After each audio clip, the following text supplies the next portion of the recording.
రెండు తెలుగు రాష్ట్రాలను కూడా మరొకసారి తేలికపాటి నుంచి మోస్తరు వర్షాలు అయితే కురుస్తూ ఉన్నాయి. ఇక తాజాగా మనకు రాష్ట్ర వ్యాప్తంగా ఎవరైతే మనకు రైతులు ప్రజలు ఉన్నారో వారందరూ కూడా అప్రమత్తంగా ఉండాలి. ఇక ఆంధ్రప్రదేశ్లోని ఈ జిల్లాల్లో, తెలంగాణలోని ఈ జిల్లాల్లో తేలికపాటి నుంచి మోస్తరు వర్షాలు కురుస్తాయని హైదరాబాద్ వాతావరణ కేంద్రం అయితే తెలిపింది. ఇక ఆంధ్రప్రదేశ్లో ఏ జిల్లాల్లో వర్షాలు కురుస్తాయి, తెలంగాణలోని ఏ జిల్లాల్లో వర్షాలు కురుస్తాయనే వివరాలన్నీ కూడా మీకు అందరికీ కూడా తెలియజేస్తాను. దయచేసి ప్రతి ఒక్కరు కూడా వీడియో చూస్తున్నవారు వీడియోను లైక్ చేయండి, తెలిసిన వాళ్ళందరికీ కూడా వీడియోను షేర్ చేయండి.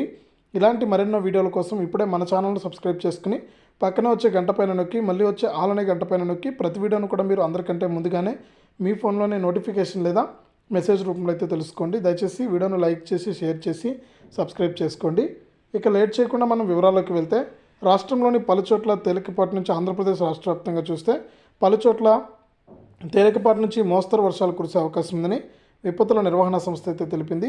ఉమ్మడి విజయనగరం, శ్రీకాకుళం, గుంటూరు, వైజాగ్, తూర్పుగోదావరి, పశ్చిమ గోదావరి, నెల్లూరు, ప్రకాశంతో పాటు రాయలసీమలోని జిల్లాల్లో అక్కడక్కడ కూడా పిడుగులతో కూడినటువంటి తేలికపాటి వర్షాలు కురుస్తాయని వాతావరణ శాఖ అయితే పేర్కొందనమాట. కాబట్టి ఈ జిల్లాల వారు ఎవరైతే ఉన్నారో ఆంధ్రప్రదేశ్ రాష్ట్ర వ్యాప్తంగా వారందరూ కూడా జాగ్రత్తగా ఉండాలని వాతావరణ శాఖ అయితే ప్రకటించింది.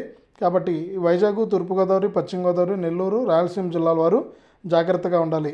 ఇక తెలంగాణ విషయానికి వస్తే, రాష్ట్రంలో ఈ నెల 19 వరకు కూడా వర్షాలు కొనసాగుతాయని హైదరాబాద్ వాతావరణ కేంద్రం వెల్లడించింది.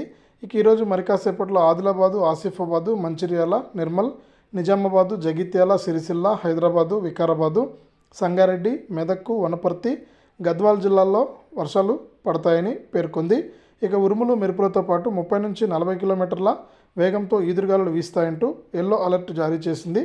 అటు ఏపీలో నేడు తేలికపాటి నుంచి మోస్తరు వర్షాలు కురిసే అవకాశం ఉందని కూడా వాతావరణ శాఖ అయితే ప్రకటించిందనమాట. ఇది రెండు తెలుగు రాష్ట్రాలకు సంబంధించి వచ్చినటువంటి వాతావరణ సమాచారం.